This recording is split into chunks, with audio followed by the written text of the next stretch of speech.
Antes de empezar, os tengo que confesar algo. Cuando Carlas me dijo que tenía que predicar hoy, me dijo los versículos, pero la verdad es que no me fijé qué versículos eran. Y hace 2 semanas, Elisa, mi suegra, me vino, tema te toca dentro de 2 semanas, ¿eh? Yo le dije, sí, sí, sí, pero realmente tampoco sabía lo que me decía. Reconozco que a veces mi suegra habla, le digo que sí, pero no la escucho. Pero bueno, no riáis que lo hacéis todos, ¿eh? Así que nada. La verdad es que es un tema bastante complejo, bastante difícil. Ha sido un tema muy polémico durante los 500 años que llevamos de reforma, un tema que ha creado muchas divisiones, e incluso durante los siglos XVI y XVII, hermanos nuestros se mataron entre sí por este tema. Así que solo puedo agradecer a Carlas que me diera, que me diera estos versículos para desarrollar. Sin más, voy a decir de qué hablaremos hoy. Y hoy vamos a hablar, ni más ni menos, a ver si esto funciona. Aquí está.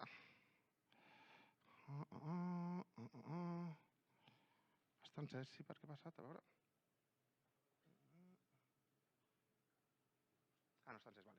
No está encendido. Escogidos en Cristo, predestinación, gracia y vida cristiana. Un buen tema para hoy. Vamos a leer primero los versículos y luego vamos a comentarlos. Y vamos a ver, después os explicaré qué sistema seguiré para explicarlos. La palabra del Señor dice esto. Pablo, apóstol de Jesús, por la voluntad de Dios, a los santos y fieles en Cristo Jesús que están en Éfeso. Que Dios, nuestro Padre y el Señor Jesucristo, os concedan gracia y paz. Alabado sea Dios, Padre de nuestro Señor Jesucristo, que nos ha bendecido en las regiones celestiales con toda bendición espiritual en Cristo. Dios nos escogió en Él antes de la creación del mundo, para que seamos santos y sin mancha delante de Él. En amor nos predestinó para ser adoptados como hijos suyos por medio de Jesucristo, según el buen propósito de su voluntad, para alabanza de su gloriosa gracia que nos concedió en su amado. En Él tenemos la redención mediante su sangre, el perdón de nuestros pecados conforme a las riquezas de la gracia, que Dios nos dio en abundancia con toda sabiduría y entendimiento. Él nos hizo conocer el misterio de su voluntad conforme al buen propósito que de antemano estableció en Cristo, para llevarlo a cabo cuando se cumpliera el tiempo, esto es, reunir en Él todas las cosas, tanto las del cielo como las de la tierra. En Cristo también fuimos hechos herederos, pues fuimos predestinados según el plan de aquel que hace todas las cosas conforme al designio de su voluntad, a fin de que nosotros, que ya hemos puesto nuestra esperanza en Cristo, seamos para alabanza de su gloria. En Él también, vosotros, cuando oísteis el mensaje de la verdad, el evangelio que os trajo la salvación, y lo creísteis, fuisteis marcados con el sello que es el Espíritu Santo prometido. Este garantiza nuestra herencia hasta que llegue la redención final del pueblo adquirido por Dios, para alabanza de su gloria. Así que, ¿qué os parece si esta mañana hablamos sobre la predestinación? Muchas veces se nos queda esta cara, ¿no? Cuando tenemos que tratar un tema así y leemos diferentes textos en la Biblia que parecen contradictorios. ¿Cuál es la posición que la Biblia da sobre la predestinación? Hay 4 principales enfoques que podéis ver aquí en ¿Quieres ser millonario? La pregunta del millón, ¿vale? Y a veces se nos queda así. Pero antes de empezar a hablar, hay 3 posturas, 3 principios que tenemos que considerar al estudiar este tema. Primero es humildad. Hay diferentes posturas, pero ninguno puede decir yo tengo la verdad absoluta sobre esto porque dice esto y mi interpretación es la correcta. Hay que tener humildad al enfrentarnos con un tema como este. Después respeto que otros hermanos puedan haber leído el mismo texto y con el mismo interés y con la misma espiritualidad que nosotros puedan haber interpretado otra cosa. Y después diálogo, hablar de eso, no decir yo esto es así y todo lo demás fuera. No, hay que hablar y entablando diálogo intentar llegar a un acuerdo o si no, tan amigos, pero pensamos diferente. Os voy a poner un ejemplo. Desde hace 3 años estamos publicando una colección, desde ABA, desde mi compañía, una colección de clásicos cristianos. En ellos tenemos todas las denominaciones, todas las posturas escatológicas, todas las posturas soteriológicas que ha habido durante la historia del protestantismo. La literatura cristiana en Latinoamérica está principalmente dominada por sectores reformados. Ellos son los que han tomado y los que principalmente distribuyen la literatura es este sector del protestantismo. Nos encontramos con un problema que muchas distribuidoras en Latinoamérica no nos aceptan 2 libros de esta colección, que es el número 4 y el número 21, que es John Wesley y es Arminio. Y dicen, no, esto no, porque ellos tienen una visión totalmente diferente sobre este tema particularmente y, por tanto, ni queremos tener estos libros. Bueno, nosotros allí, continuamente en Estados Unidos, recibimos llamadas de por qué en sus países el número 4 y el número 21 no están disponibles. Y ya tenemos en la distribuidora, en el almacén, ya tenemos estos 2 libros, paquetes de estos 2 libros preparados para enviarlos directamente a esos clientes que no los encuentran en sus países. Para mí eso es un craso error. Tú no puedes estar de acuerdo con la visión que ellos tienen sobre este tema, sobre la predestinación, pero sobre otros muchos temas te pueden enseñar muchísimas cosas. Es lo mismo que la gente que no le gusta cómo Calvino piensa sobre la predestinación, deseche totalmente las enseñanzas de Calvino por este tema, cuando Calvino también tiene muchos otros temas que nos pueden hacer mucho bien. Creo que es un error desechar un autor por el simple hecho de que crea una cosa diferente de nosotros en este tema. Pero así están las cosas. Esta frase es muy importante. La escribe Martin Lloyd-Jones en su comentario a Efesios y nos dice esto. Este pasaje no nace en un aula académica, sino en un contexto pastoral. Pablo escribe para que los creyentes vivan con humildad, seguridad, agradecimiento y santidad, no para crear divisiones dentro del seno de la Iglesia. Y la Iglesia, al reflexionar sobre este tema, ha sacado 4 enfoques principales. Hay 4 enfoques y el sistema que hoy voy a usar es hablar de estos 4 enfoques sin posicionarme y que cada uno lo pueda ver desde su prisma y que cada uno, en lo que el Señor le diga, decida decir, bueno, a mí me convence más me convence más esto. Normalmente cuando se predica de este texto, o se hace desde un punto de vista criticando a los demás, eso es lo más normal, o se pasa de puntillas para no crear polémica. Yo no voy a crear polémica, voy a dar las 4 perspectivas principales que tienen las diferentes denominaciones protestantes y que cada uno pues diga, bueno, me convence esto, me convence esto. Habrá un momento que a mí me ha pasado cuando he estudiado este tema que al final te explota un poco la cabeza porque dices, uy, hay versículos de esto, hay versículos de esto y veremos al final la solución que algunos autores han dado, como C.S. Lewis, sobre este tema. Hay 4 principales posturas sobre este tema. La primera, agustiniana reformada, encabezada por Juan Calvino. La segunda es la arminiana clásica, por Jacobo Calvino. Otra es la corporativa histórica redentora, que uno de los autores principales es N.T. Wright. Ay, se me ha ido. A ver. Y por último hablaremos de la que habla C.S. Lewis, Tozer, Calvert, otra gente, unos intelectuales muy importantes del protestantismo del siglo XX que han pensado. Y es la cristocéntrica doxológica. ¿Ok? Voy a hacer un sistema en el que hablaré de la tesis de cada una de ellas, el respaldo bíblico en el que se basan, unas frases célebres históricas para que se entienda bien lo que piensan, sus fortalezas doctrinales, las críticas que se le han hecho, autores que la defienden y denominaciones que la apoyan. ¿Ok? En cada una de las 4 vertientes hablaré de eso. Vamos a empezar, aquí tenemos a Jonathan Edwards, que fue también uno de los grandes defensores de la traducción agustiniano reformada. ¿Cuál es la tesis de ellos? Dios, desde antes de la creación del mundo, decidió salvar a personas concretas, no porque viera en ellas fe o mérito alguno, sino únicamente por su gracia y conforme a su voluntad. Aquí voy a poner versículos, no los voy a leer todos porque sería imposible por tiempo. Tengo que condensar en 45 minutos posturas que han estado activas y vivas durante 500 años, así que tengo que resumirlo mucho. ¿Qué respaldo bíblico tienen? Pues parte del texto que hemos leído, Efesios 1, 4 a 5, la elección de la predestinación según el beneplácito de su voluntad. La elección no depende del que quiere ni del que corre. Se basan en Romanos 9, 10 al 18. En Juan 6, 37 y el 44, el venir a Cristo es un resultado de la acción del Padre. Y en Hechos 13, 48 nos habla de que estaban ordenados para vida eterna. Según el calvinismo, el hombre realmente no tiene una libertad absoluta para creer o no creer. Hay un concepto que se llama la gracia irresistible, que cuando Dios te toca, tú no puedes decirle que no. Por tanto, es Dios quien nos elige. Dios quien dice si tienes que ser salvo o no. La libertad del hombre aquí queda muy reducida. ¿Cuáles son sus fortalezas bíblicamente?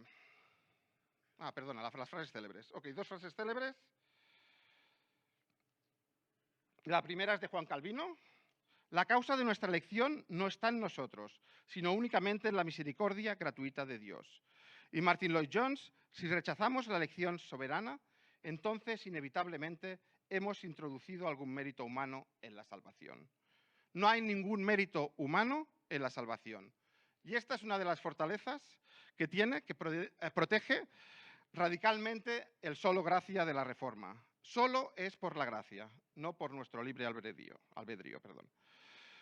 Ofrece una seguridad objetiva y absoluta de la salvación. Si Dios te ha escogido, tú tienes que ser salvo. Exalta la soberanía divina sin concesiones. Dios es soberano para salvar o no salvar, para escogerte o no escogerte. Las críticas que se le han hecho.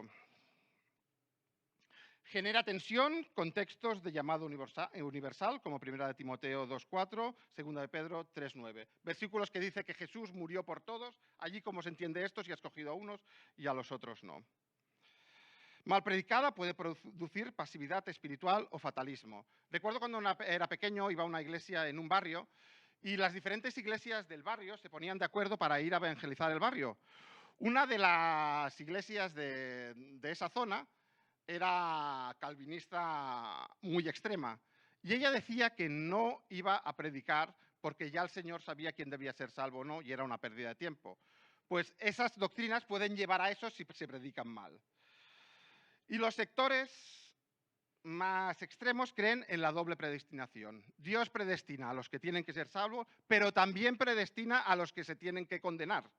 Y eso es peligroso porque entra en conflicto con que Jesús murió por todos. Entonces realmente Jesús solo murió por los escogidos. Y allí hay una cosa que chirría un poco. ¿Qué autores la defienden? Agustín de Hipona, Juan Calvino, Teodoro de Beza, Jonathan Edwards, John Owen, Herman Babbing, Martin Lloyd-Jones, R.C. Sproul, etcétera, etcétera, etcétera. No, todos los puritanos, por ejemplo, eran calvinistas. ¿Qué denominaciones adoptan esta postura? Pues las iglesias reformadas, los presbiterianos, los bautistas reformados, los congregacionalistas históricos y los evangélicos reformados contemporáneos. Esta es la primera visión, que es la visión calvinista clásica. Vamos a ver qué dice la otra tradición que se contrapone a esta, que es la arminiana. ¿Qué dice la arminiana? Dios predestina en base a su presciencia. Él elige para salvación a quienes ya sabía de antemano que responderían con fe al Evangelio. Es decir, Dios es omnisciente, es presciente. Él sabe lo que pasará en el futuro. Él sabe quién se va a convertir y quién no se va a convertir. Por tanto, elige según él ya sabe que va a dar el paso de fe para convertirse. ¿Ok? Allí deja que el libre albedrío del hombre decida si sigue o no a Jesús. ¿Qué respaldo bíblico tienen? En Romanos 8:29 leemos, a los que antes conoció, también predestinó. Antes viene el conocimiento de saber que van a dar el paso de fe y después los predestina. Elegidos según la presciencia de Dios, nos dice en 1 de Pedro 1, 1 y 2. Juan 3:16, el versículo que todos sabemos, hay un llamado universal a creer. Jesús ha muerto por todos aquellos que han creído. Y en Apocalipsis 22:17 hay una invitación abierta a todo el que quiera creer. Las frases célebres históricas, aquí tenemos a John Wesley, uno de los grandes defensores de esta postura. Dios ha decretado salvar a los que creen y condenar a los que perseveran en su incredulidad, dice Jacobo Arminio. Y Juan Wesley dice, la elección bíblica no destruye la libertad humana, sino que la presupone. La fortaleza de esta postura, las fortalezas bíblicas y doctrinales, preserva la responsabilidad humana real, armoniza con la invitación universal del Evangelio, facilita el llamado pastoral directo a la fe. ¿Y qué críticas se le han hecho a esta postura? Esta es Catherine Booth, es la cofundadora junto con William Booth del Ejército de Salvación, que fueron uno de los grandes defensores del arminianismo. Hay una dificultad para explicar textos donde la elección parece decisiva y previa. Riesgo de que la fe humana se convierta en la causa última de la conversión. Es decir, realmente quien se convierte, el hombre, es la última causa de la conversión. Aquí pierde la soberanía de Dios. Y para muchos arminianos la salvación se puede perder. Algunos autores que apoyaron esta postura, hay Jacobo Arminio, John Wesley, Charles Wesley, Richard Watson, Catherine y William Booth. ¿Qué denominaciones adoptan esta posición?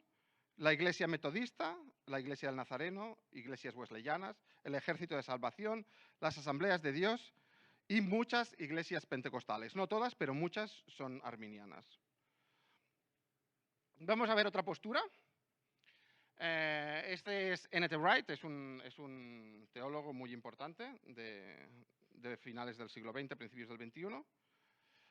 Y esta postura dice lo siguiente. La predestinación no es sobre individuos, sino sobre el pueblo redimido en Cristo. Dios predestinó un plan, un medio y un pueblo. Es decir, Dios predestinó que Israel sería el pueblo de Dios en el Antiguo Testamento y que la Iglesia sería el pueblo de Dios en el Nuevo Testamento. Dios no escoge a personas, sino que ha escogido a la Iglesia. Las personas que van después y que creen, eso no lo ha escogido Dios. Es la Iglesia y el pueblo de Israel lo que ha escogido.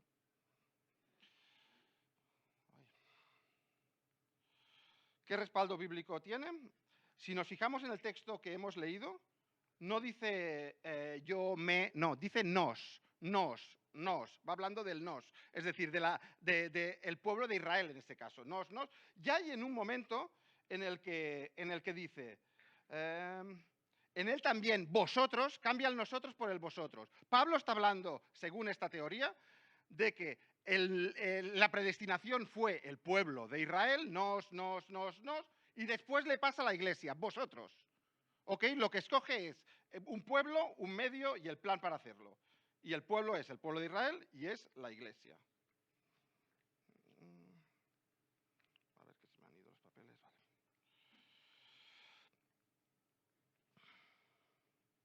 ¿Qué más? Romanos 8, 29, 30. Porque presenta la predestinación como el propósito de Dios de conformar a su pueblo a la imagen de Cristo. Romanos 9, 11. Tras la elección en clave histórico, muestra cómo Dios escoge y reconfigura un pueblo. El pueblo es el que se hace a imagen de Cristo, no los individuos.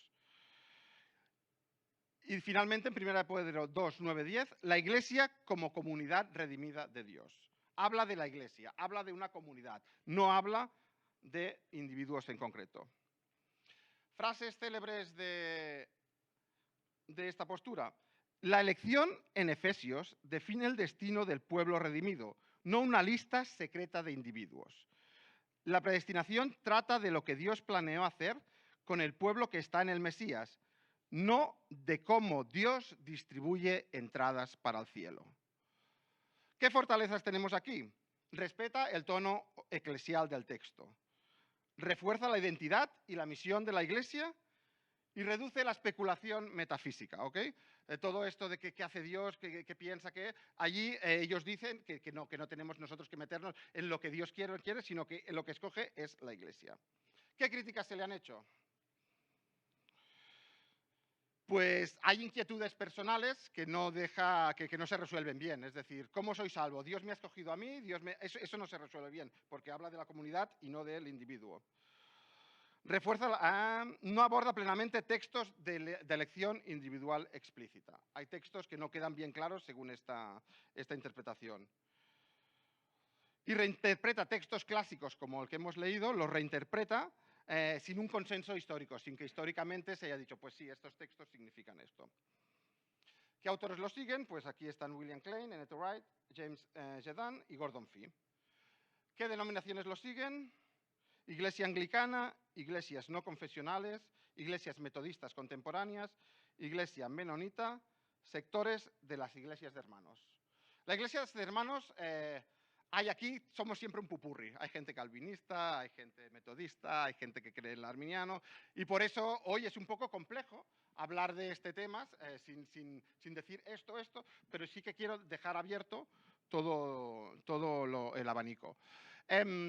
Vale, yo cuando estaba preparando este estudio y cuando he estudiado este tema, al final la cabeza me explota un poco, ¿ok? No sé si os pasa a vosotros, porque ves textos que dices, ostras, esto quizás son más calvinistas, ostras, estos textos me enfocan más a una salvación universal. Esto, bueno, esto el corporativo podría ser también, ¿no? Y al final uno dice, ostras, aquí estoy hecho un lío. Y aquí entra un poco el cuarto enfoque, que es una tradición cristocéntrica doxológica. Es un poco más, para decirlo así, compleja, pero me parece un acercamiento interesante. La tesis es que la predestinación es un misterio revelado en Cristo, dado no para ser resuelto exhaustivamente, sino para conducir a la adoración, la confianza y la humildad. Déjenme que les explique un poco qué pensaba C.S. Lewis sobre este tema para que quede un poco más claro. Cuando a C.S. Lewis se le planteó este tema, después de convertirse, estaba un poco como nosotros, ¿no? Hecho un lío, ¿no? Como yo, por lo menos. Y decía, ostras, aquí esto me encaja, esto me encaja. Y él dijo que realmente el tema de la predestinación es un misterio que desde un punto de vista intelectual humano no puede ser resuelto. Cuando pensamos en la predestinación, nosotros lo hacemos en una línea temporal, en una cronología. Dios antes de la fundación del mundo lo ponemos aquí.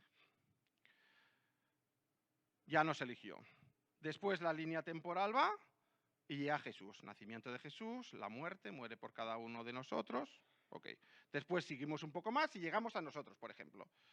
En esta línea, pues nosotros nacemos, nos convertimos, ya sea a través de la gracia irresistible o ya sea por libre albedrío, nos convertimos, morimos y nos vamos al cielo porque somos salvos.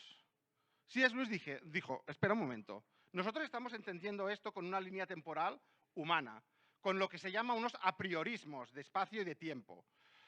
Pero Dios está más allá del tiempo. No podemos encajar a Dios en una cronología humana, en una línea de tiempo humana. Dios está por encima de eso. Dios es la página completa de toda la historia. Dios está más allá de eso. Dios está tanto en el pasado, en el presente y en el futuro. Y eso se nos escapa totalmente de nuestra mente. ¿Cómo puede ser eso? Por tanto, no podemos saber si primó la presencia de Dios o primó la omnipotencia o primó la soberanía. Esas cosas son misterio de Dios porque intelectualmente nosotros como seres humanos no podemos alcanzarlo. Y por eso habla de que eso es un misterio. Y por tanto que la predestinación no está dada como un rompecabezas académico en el que debemos sacar exactamente qué es lo que pensaba Dios, qué es lo que hacía, sino que está dada simplemente para saber que nosotros somos escogidos en Dios y darle la gloria a Dios y alabarle. Ese es el pensamiento de una tradición cristocéntrica doxológica es alabanza, en Cristo. Que, a ver, ¿qué respaldo bíblico tiene esto? Pues Efesios 1, 6, 12, 14, lo que hemos leído, la predestinación explícitamente como una obra de Dios cuyo fin principal es la alabanza de su gloria, no la especulación sobre decretos. Hasta 3 veces Pablo dice para alabanza de su gloria, para alabanza de su gloria, remarcando que la importancia de este texto no es tanto las vicisitudes de cómo Dios obró, sino para darle alabanza y gloria a Dios. En Romanos 11, 33 y 36, Pablo responde al ministerio de la acción no con definiciones técnicas, sino con adoración reverente ante la sabiduría insondable de Dios. En Colosenses 1, 16, 18, todo el plan eterno de Dios tiene a Cristo como centro, origen y finalidad. Y finalmente, Deuteronomio 29, 29, ese texto tan famoso sobre los misterios de Dios, establece el límite entre lo que Dios ha revelado para nuestra fe y lo que pertenece a su misterio soberano, llamándonos a confiar más que a especular. Vamos a ver dos frases célebres. Este es Calvard, que también defendió esta... A ver esto... Vale, aquí está. Vale. C.S. Lewis dice, intentar imaginar cómo Dios predestina desde dentro del tiempo es como intentar ver un mapa completo estando dentro del camino. Nosotros estamos dentro del camino y Dios ve el mapa completo. Así que nos es muy difícil entender cómo Dios lo planifica todo. Calvard dice, la lección es el Evangelio cuando se contempla desde la eternidad. Nosotros tenemos la capacidad de contemplarlo desde la eternidad. Las fortalezas de este enfoque es centra todo en Cristo, une doctrina y adoración y respeta el misterio bíblico. ¿Qué críticas se le hacen a esta postura? Realmente es un enfoque menos sistemático, realmente las otras posturas sí que tienen pues, una base bíblica mucho más central. Textos que parecen describir la lección personal directa no reciban una explicación suficientemente detallada. Simplemente es un misterio. Y se diluye la enseñanza bíblica sobre decisiones eternas específicas de Dios. ¿Qué autores han defendido esta postura? Pues tenemos a Calvard, C.S. Lewis, J.I. Packer, John Stott y Tozer, por ejemplo, entre muchos otros. ¿Y qué denominaciones adoptan esta posición? Pues las adoptan las iglesias luteranas, las iglesias reformadas no confesionales, algunas iglesias bautistas, iglesias independientes, la Alianza Cristiana y Misionera y sectores de las asambleas de hermanos.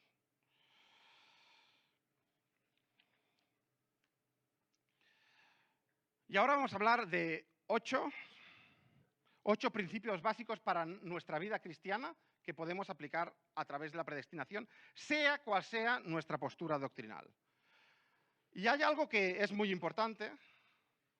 ¿Qué es esto? Ninguna de estas posturas nació de la incredulidad, sino de hombres y mujeres que amaban profundamente la Escritura, la Iglesia y la gloria de Dios.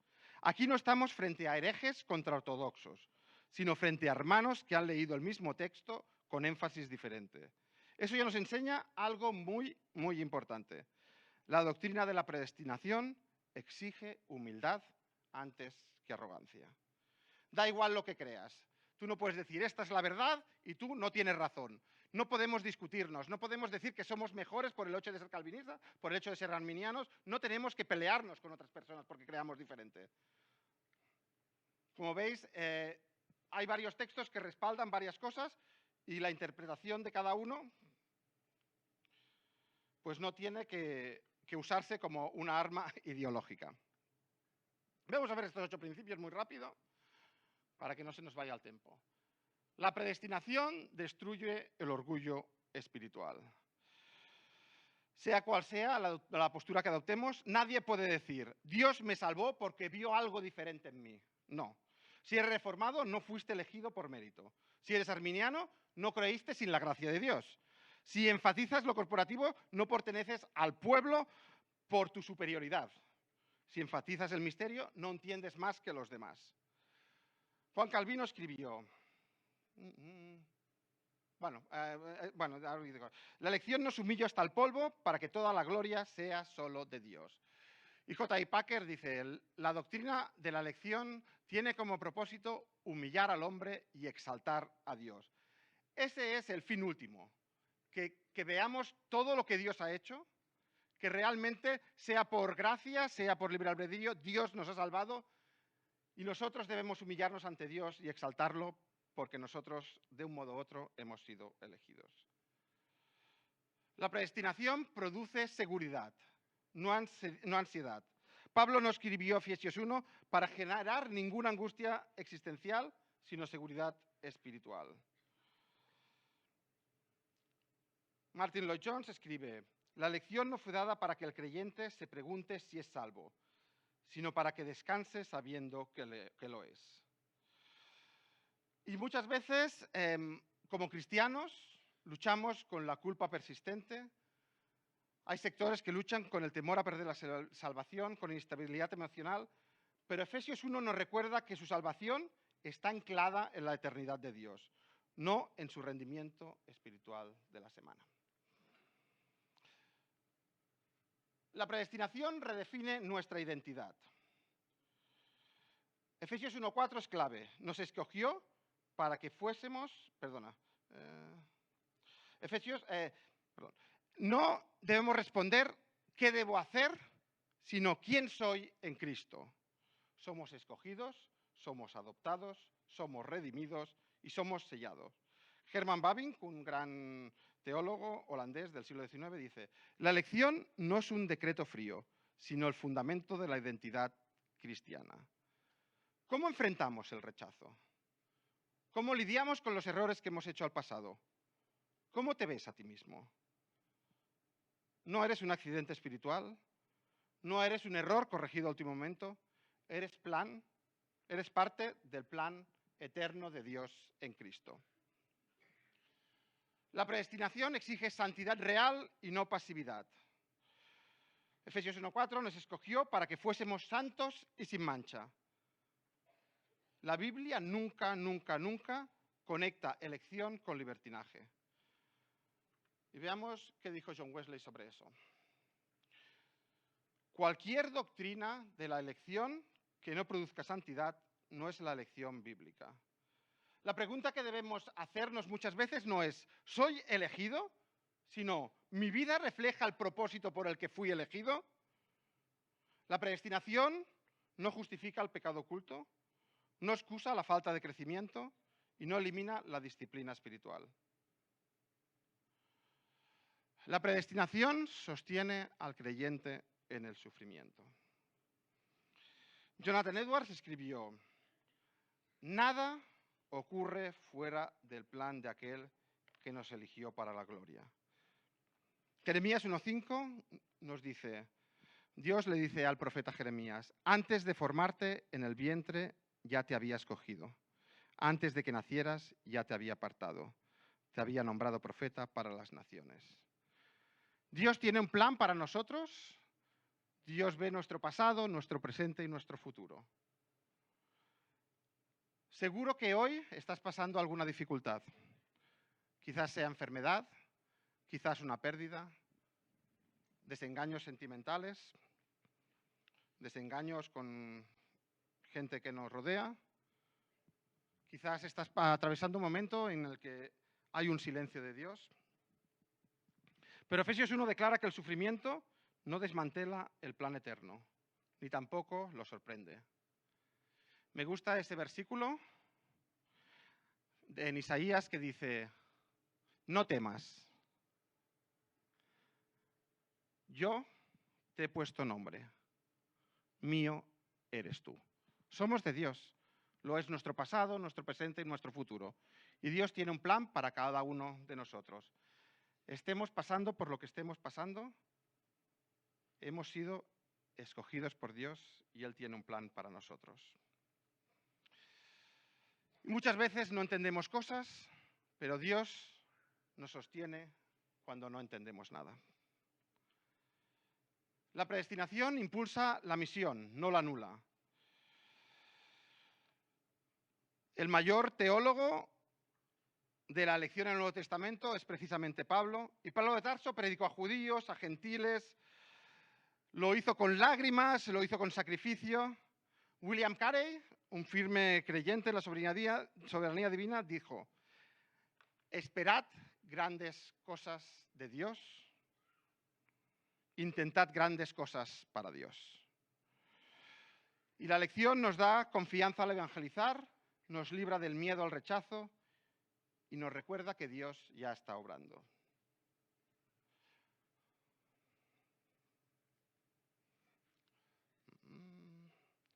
La predestinación nos llama a la unidad y no a la división. A ver, aquí está. Aquí está. La frase. Oye, esto no está predestinado para que funcione, aquí está. Packer dice, podemos estar firmemente convencidos sin ser divisivos. Podemos tener convicciones fuertes sobre cualquier tema, pero no por ello tenemos que ser divisivos. A mí me gustan muchos teólogos de todas las diferentes doctrinas. Disfruto leyéndolos. Me gusta ver lo que piensa cada uno. Y aunque no estoy de acuerdo en ciertas cosas, puedo aprender mucho de ellos. No debemos ser divisivos y apartar. Estos no. Esto no me puede enseñar nada porque no creo en lo que dice en este tema. No. Todo el mundo nos puede enseñar cosas. Y finalmente, entender la predestinación debe culminar en adoración. Como he dicho antes, 3 veces Pablo en este texto repite, para alabanza de su gloria.